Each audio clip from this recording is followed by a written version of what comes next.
La justicia y la puerta de atrás. El domingo 3 de abril nos despertamos con la sorpresa de un escándalo mundial por la aparición de cuentas ocultas offshore en uno de los paraísos fiscales más grandes del mundo, como es Panamá. El listado de personajes involucrados alcanzaba políticos, artistas, ejecutivos, deportistas e incluso miembros de la propia realeza. Desde ese momento, los medios nos bombardearon con información, personajes involucrados, cuentas, sociedades, lugares, objetos de negocios, vinculaciones, delitos conexos y demás. Pero creemos importante empezar analizando, ¿qué son realmente las sociedades offshore? Son empresas que se constituyen fuera del país de residencia de sus verdaderos titulares. Estas empresas se crean en paraísos fiscales para evitar pagar impuestos o disminuir la carga fiscal, sumado ello a la confidencialidad. El titular de la empresa ni siquiera es el verdadero dueño, ya que en muchos casos son prestanombres. La constitución de estas empresas en principio no sería ilegal. Sin embargo, al ser relativamente accesibles y fáciles de constituir, se usan muchas veces para ocultar patrimonio, dinero procedente de actividades ilícitas o para esconder el propio dinero al fisco o a las autoridades públicas de los países de residencia. Otra de las cuestiones por las cuales habitualmente se elige esta forma de asociación es que su constitución es rápida, simple y muy barata. Su administración es sencilla y económica. Sumado a la ventaja de confidencialidad, encontramos que las acciones son al portador, no son nominativas. Por lo tanto, nos resulta imposible de saber quién es su verdadero titular. Pero ahora, ¿qué son los Panama Papers? El escándalo, que se denominó de esta forma, en realidad es una de las mayores filtraciones de documentos secretos de la historia. Refleja clientes y operatorias de un estudio de abogados de Panamá, que se llama Mossack Fonseca. Este estudio es el cuarto generador de sociedades offshore a nivel mundial, pero hasta ahora se conoce solo una parte de los 11.500.000 documentos y ya mencionan desde ejecutivos, políticos, deportistas, incluyendo al propio presidente, Mauricio Macri. La investigación y difusión estuvo a cargo de un consorcio internacional de periodistas que reunió a 376 profesionales para trabajar sobre los documentos del estudio de abogados que dijimos recién. En este grupo participaron periodistas del diario La Nación y Canal 13. Cuando se dieron a conocer los resultados de la investigación y surge que está involucrado nuestro presidente, empezaron a aparecer casi a diario distintas empresas en las que estaba incluido. La primera firma que surgió fue Fleck Trading Limitada. Esta fue creada en el 98 y aparece Mauricio Macri como director. Luego surgió Cajemulla Sociedad Anónima, creada en el 81, con Mauricio Macri como vicepresidente y su padre como presidente. Pero con el correr de los días surgió una tercer compañía offshore. Esta funcionaba en los 90 y fue declarada fantasma por el propio Poder Judicial. Se trata de la firma Opalsen, fundada en Uruguay. La empresa dependía de Sebel Sociedad Anónima, la concesionaria de automóviles del Grupo Macri. La operatoria consistía en lo siguiente: Sebel exportaba autopartes y Opalsen importaba el vehículo terminado, evadiendo en el medio unos 55 millones de dólares. Finalmente, esto fue denunciado en la justicia. Franco Macri fue procesado y condenado en primer y segunda instancia por el delito de evasión fiscal. En los términos de la Cámara Interviniente, se trataba de una ficción jurídica. Finalmente la Corte menemista lo absuelve, pero igual debió pagar el capital adeudado. Incluso la misma Elisa Carrió pidió por esta razón el juicio político de 2 de los miembros de la Corte autora de esta resolución. Pero como si esto fuera poco, en los últimos días aparentemente surge una cuarta empresa, Macri Group. Aunque todavía no podemos corroborar la vinculación con el presidente, se sigue investigando. ¿Pero qué dijo Macri con respecto a todo esto? El presidente solo se expidió en forma concreta sobre la primera de las empresas. Habló a los pocos días de conocida la investigación. Esto mediante una entrevista a un medio periodístico. Aseguró que se trató de una operación legal. Está todo perfecto. No hay nada extraño, señaló. Su padre, Franco Macri, afirmó que Mauricio no cobró nunca como director. Sostuvo que la empresa fue armada en Bahamas para extender a Brasil la empresa Pago Fácil, pero como la operación nunca se concretó, la firma se disolvió. Nunca tuvo actividad. Esto hoy también está en duda. Ahora, de todo esto nos surgen algunos interrogantes que hasta la fecha no han sido respondidos o aclarados. ¿Por qué Mauricio Macri no cobraba ningún sueldo como director? Los documentos que hicieron públicos y que presentaron a la diputada Carrió, ¿alguien los analizó? Esta documentación no aclara la situación del actual presidente. ¿Era accionista? Tampoco está acreditado que la sociedad se haya disuelto. ¿De dónde surge esto? No se presentó ningún acta o libro de la sociedad. ¿Dónde está la transparencia que alegan? ¿Y la Oficina Anticorrupción qué dijo sobre el tema? Recordemos que la OA es un organismo del Poder Ejecutivo Nacional que se encarga de elaborar y coordinar programas de lucha contra la corrupción e investigar conductas en este sentido.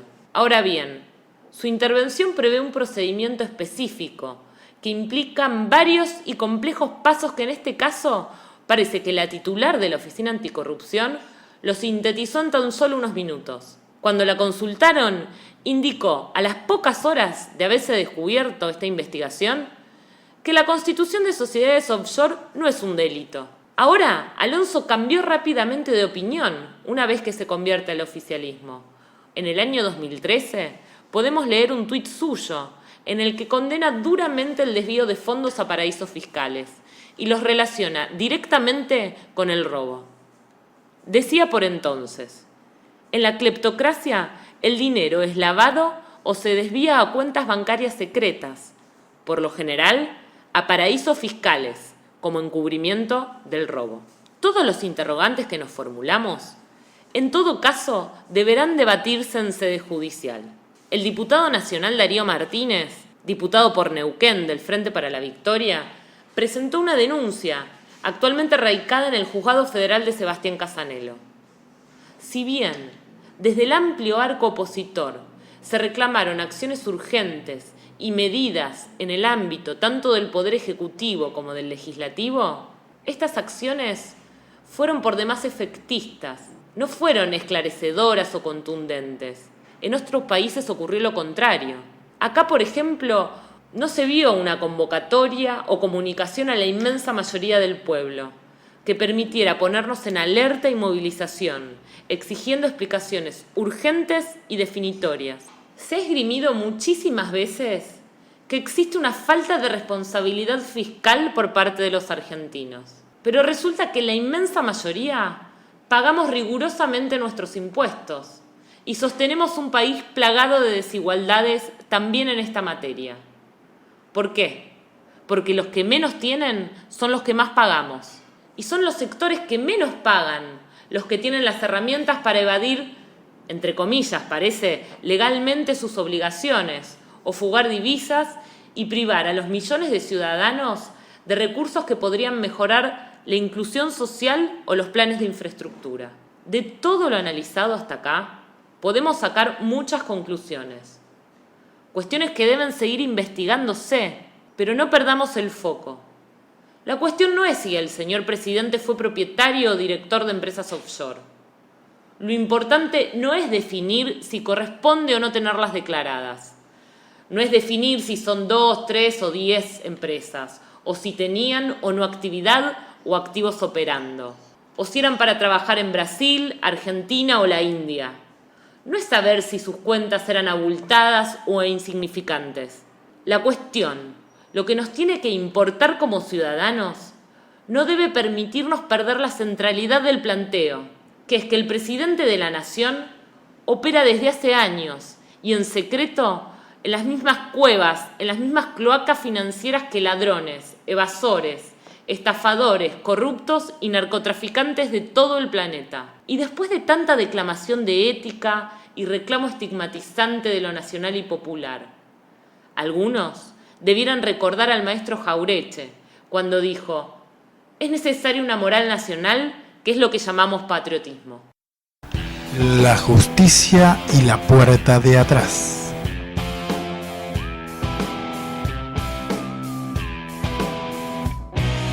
Raro cómo nos mienten en vivo, en la cara, aunque se vea el disfraz. Conducción: Sergio Cipolla y María Membiel. Colaboraciones temáticas: El Filoso de Palermo.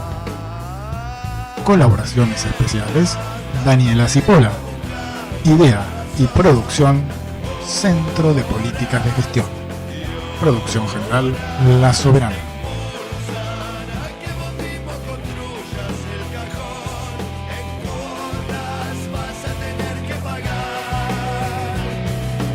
Uno baja sus expectativas y se vuelve fácil de manipular. La memoria, tan primordial como esquiva, es lo único que nos puede salvar. Mientras tanto peleamos buscando la razón, horas y horas. Otros toman el vino de la especulación, con el que nunca vamos a brindar.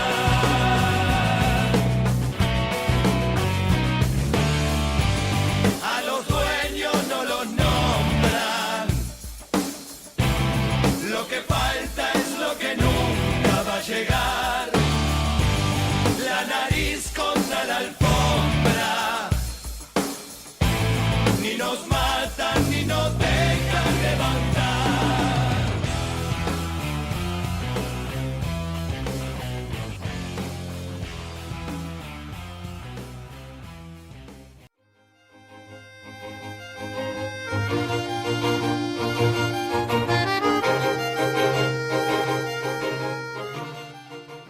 Buenos días a todos. Estamos en un nuevo programa de La Justicia y la Puerta de Atrás.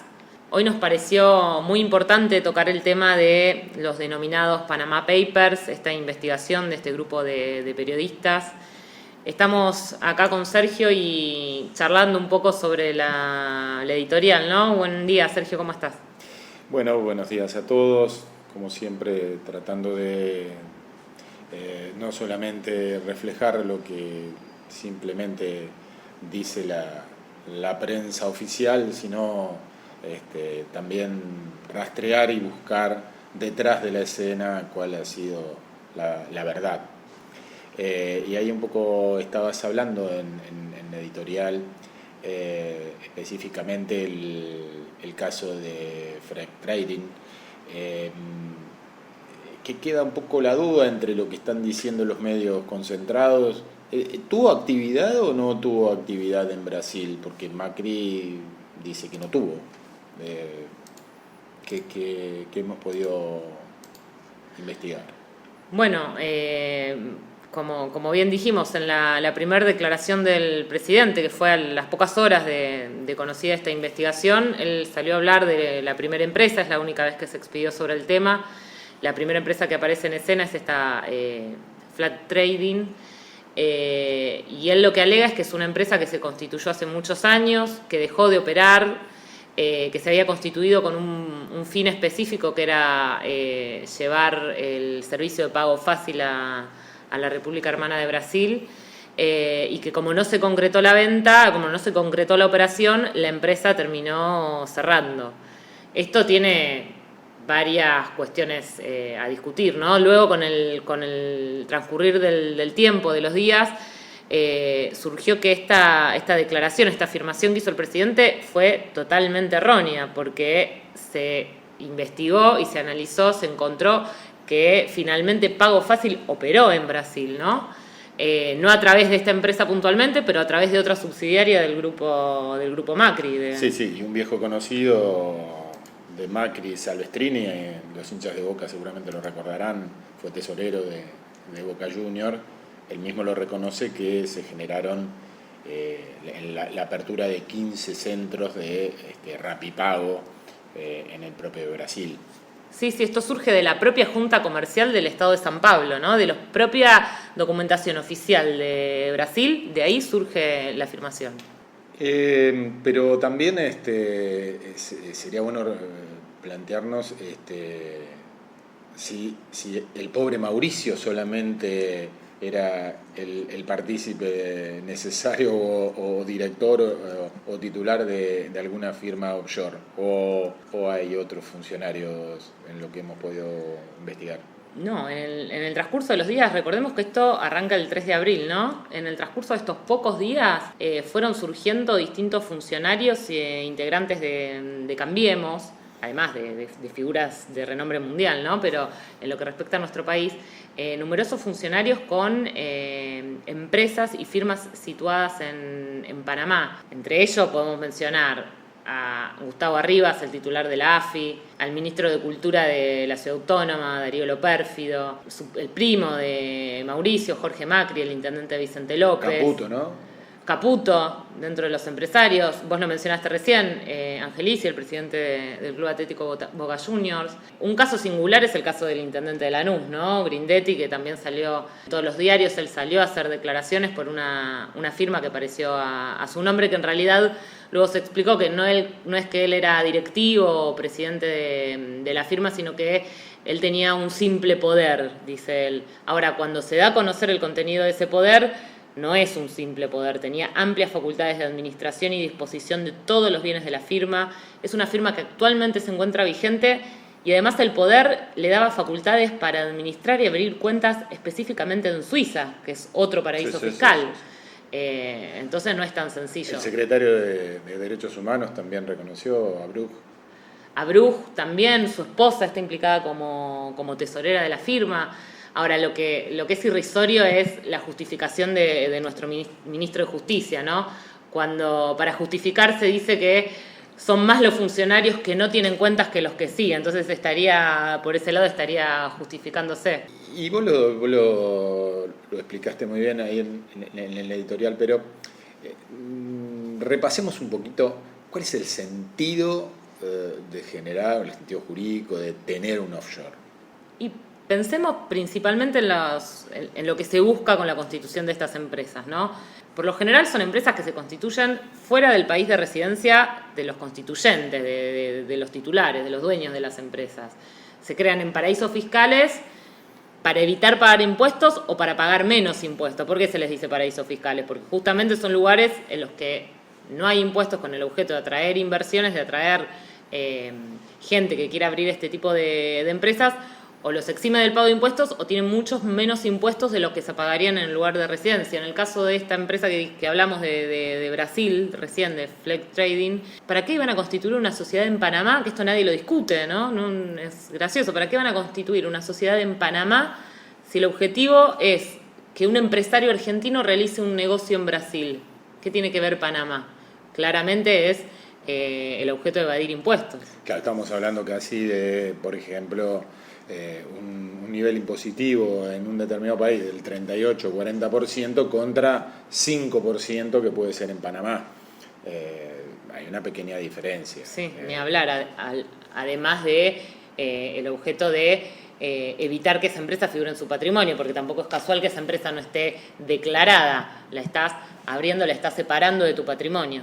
Y otra cosa que por ahí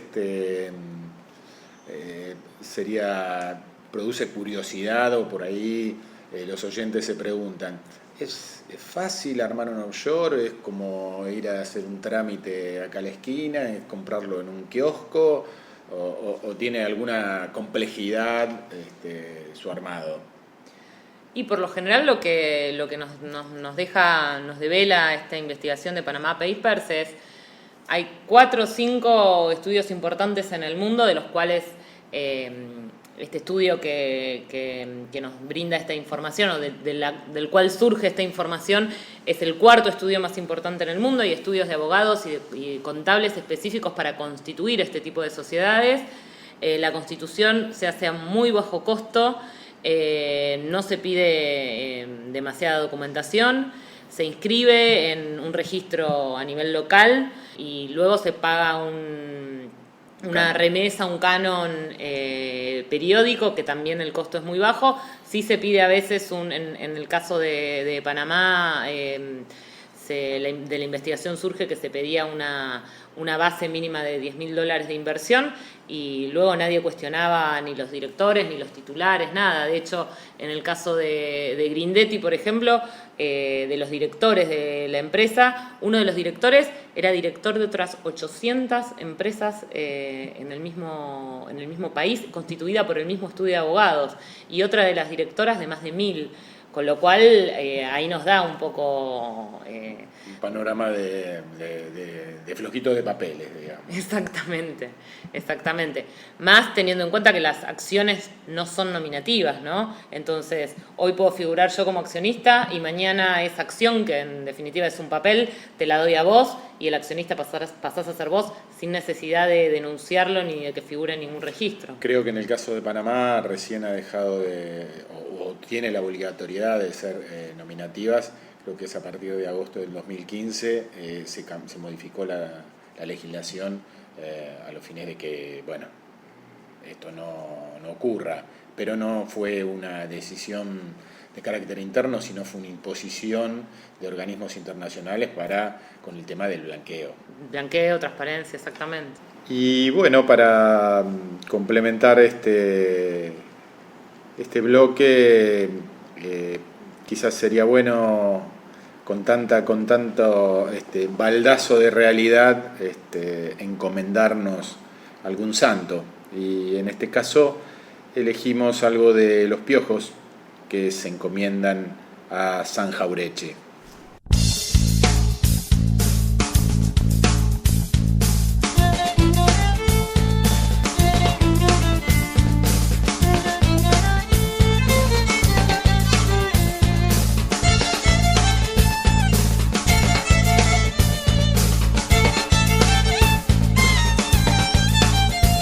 Perdimos el tiempo justo para ser la gran nación. El ser chicos hoy no duele en el alma y la ambición.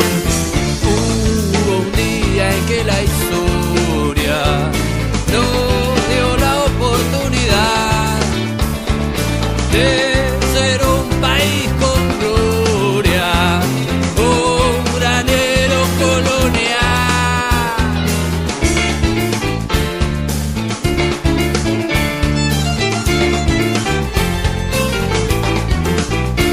Pero faltó la grandeza de tener buena visión, por tapado de bisón y perfume de París. Quisieron de este país hacer la pequeña Europa, gaucho, indio y negro a quemar ropa, fueron borrados de aquello. Le pido a San Jaureche que venga la buena leche. Yo le pido a San Jaureche que venga la buena leche.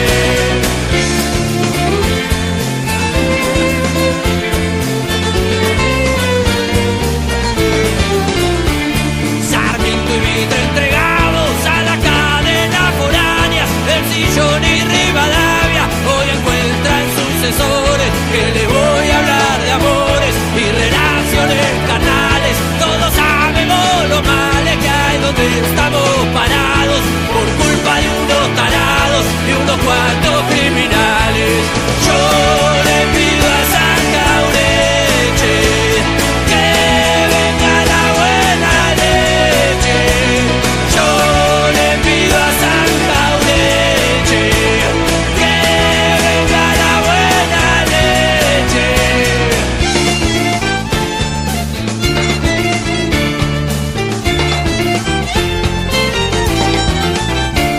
Si 2 años no dejamos de robar, dijo uno muy sonriente, la cosa puede cambiar. Como dijo don Ricardo, es lo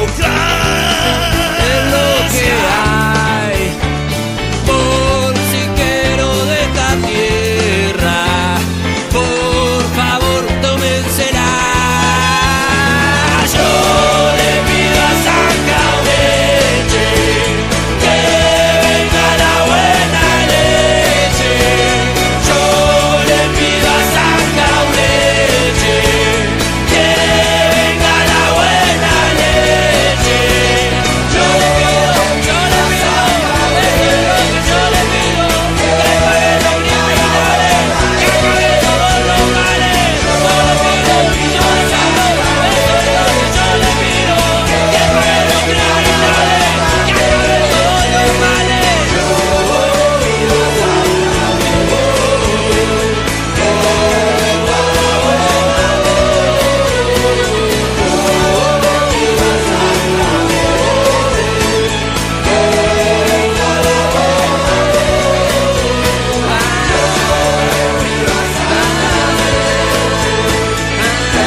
La justicia y la puerta de atrás. Un programa que pretende mostrarte lo que se ve y lo que no se ve de nuestro sistema legal. No nos conformamos con escuchar las respuestas de siempre por parte de los actores que dominan la escena. Por eso nos preguntamos, ¿de dónde venimos y hacia dónde vamos? Nuestra propuesta es darte los elementos para que elijas tu destino y no que otros lo hagan por vos.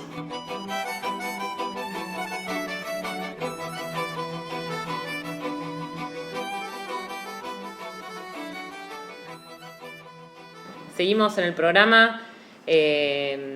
Preparamos ahora con Sergio algunas declaraciones de los propios actores que están involucrados en todo esto que venimos comentando y mencionando, para ver qué se dijo en el transcurso de esta semana sobre el tema, ¿no? Sí, el primer testimonio que vamos a escuchar corresponde al diputado Martínez, quien fue el que realizó la denuncia contra el presidente Macri, un poco lo que charlábamos el otro día. Bueno, si hacía falta que alguien presentara una denuncia, quizás un fiscal de oficio podía haberse introducido en el tema, ¿no? Sí, es lo que se discutió los primeros días. Recordemos, el diputado Martínez es diputado por el Frente para la Victoria por la provincia de Neuquén, ¿verdad? Exactamente. Escuchémoslo. Y mi trabajo, el código me obliga que cuando hay un posible ilícito hacer una denuncia, que es lo que he hecho en función del trabajo que realizó un consorcio de periodistas internacionales y también en función de las declaraciones de Laura Alonso, quien dejó novedad que no lo iba a investigar al presidente, y por eso, como no lo iba a investigar la Oficina Anticorrupción, nosotros radicamos la denuncia en el fuero penal, que es donde yo estoy obligado como funcionario a hacerla. Y bueno, y la denuncia ahora ha activado a un fiscal y a un juez que tienen que llevar una investigación que tiene 3 aristas. Una es la cuestión legal, si hizo o no hizo la declaración, si omitió maliciosamente en su declaración.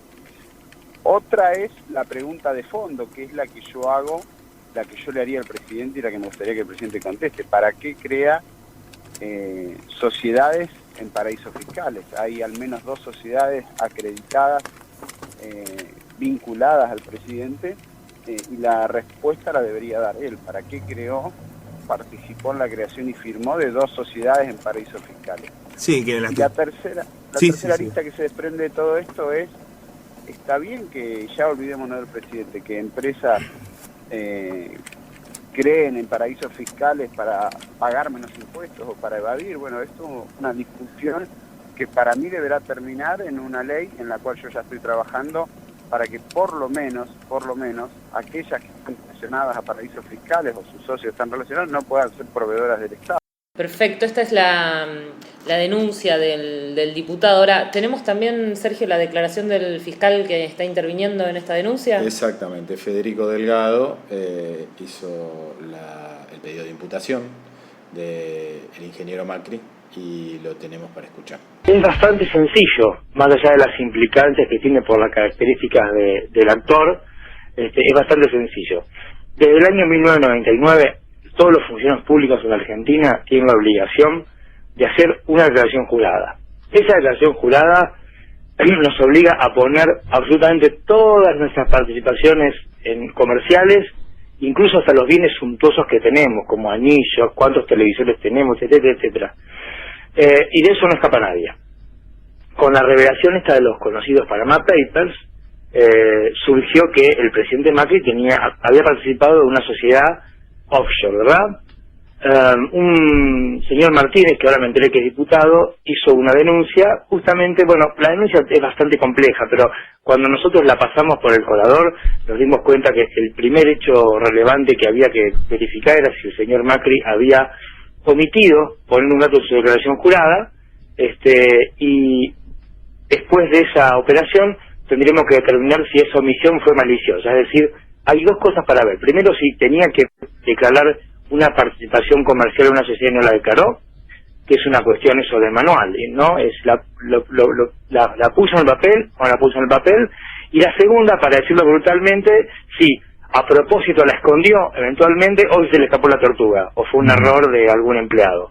O sea que la cuestión es bastante sencilla, y de hecho, aunque la justicia federal está plagada de este tipo de hechos, pero claramente no se nos escapa que las implicancias simbólicas del actor. Entonces nosotros lo que le dijimos al juez es que necesitamos, con las offshore es mucho más complejo el asunto porque es difícil conseguir información, pero que empezar a ver a través de los organismos públicos de Argentina si esa sociedad había tenido una suerte de vida social, por decirlo de algún modo, si había tenido actividad comercial, y después de eso habría que ver si esa actividad comercial fue legal o ilegal, y después de eso, como tercer paso, determinar si Macri participó de eso, ¿no? De esas actividades. Es todavía es una regresión un poco más compleja, pero sí, el señor Martínez también denunció que había que investigar la eventual vida social de esas empresas. Ahora, durante todo el programa estuvimos hablando de la denuncia, lo que se descubrió, hablamos mucho incluso del descargo de Macri. Ahora, ¿tenemos en sus propias palabras diciendo esto? Incluso la parte en la que él dice que la operación nunca se concretó, que nunca se hicieron operaciones. Ahí lo tenemos al propio Macri diciendo, hablando de transparencia y de que la operación nunca existió. A ver. Que me parece que hay algo positivo en el mundo en que vivimos, que cada vez se avanza hacia una mayor transparencia, ¿no? Y cada vez hay más conocimiento público de informaciones que antes eran de difícil acceso. En el caso particular de lo que a mí me compete, es una operación legal hecha por otra persona, constituyendo una sociedad offshore para invertir en Brasil, inversión que finalmente no se hizo y donde yo estaba puesto como director, que es el caso es mi padre, ¿no? Y ahora tenemos para escuchar al ex titular de la IGJ, a Ricardo Nissen.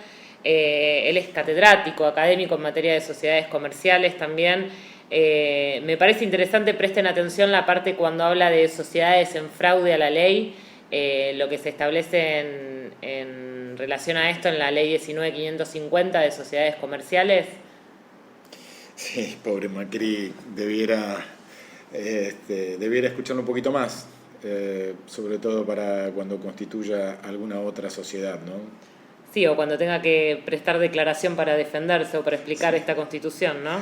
Sí, escuchémoslo.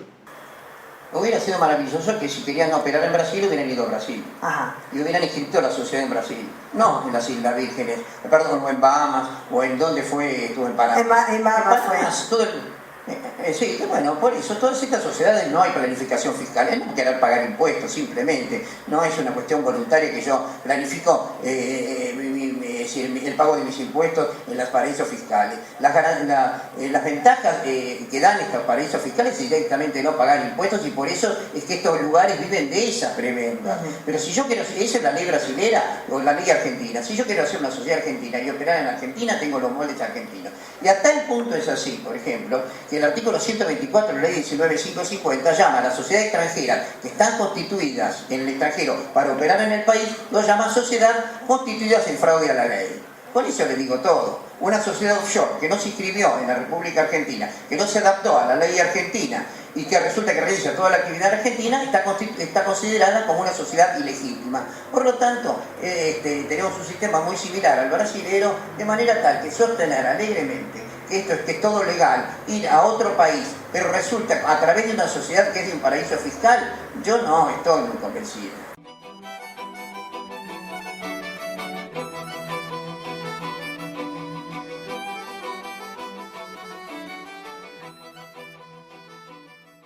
Bueno, estamos terminando el programa y como conclusión creo que nos queda claro que aquello que nos prometían hace tan solo 120 días, como la presidencia que iba a luchar por la transparencia y la lucha contra la corrupción, hoy el propio primer mandatario de nuestro país es tapa de los principales diarios de todo el mundo, diciendo que es uno de los principales implicados en uno de los escándalos de evasión fiscal más importante de toda la historia.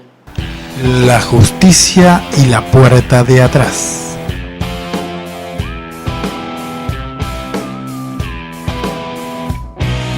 Raro cómo nos mienten en vivo, en la cara, aunque se vea el disfraz. Conducción: Sergio Cipolla y María Membiel. Colaboraciones temáticas: El Filoso de Palermo. Colaboraciones especiales: Daniela Cipolla. Idea y producción: Centro de Políticas de Gestión. Producción general: La Soberana.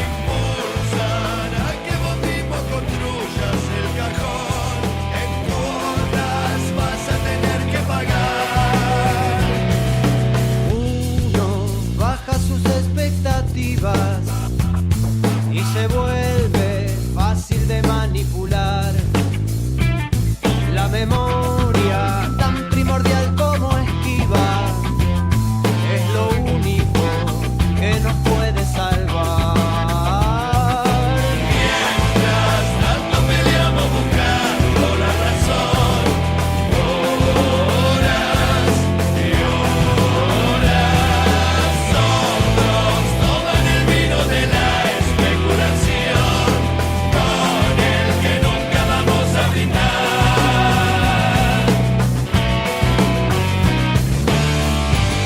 A los dueños no los nombran, lo que falta es lo que nunca va a llegar. La nariz contra la alfombra,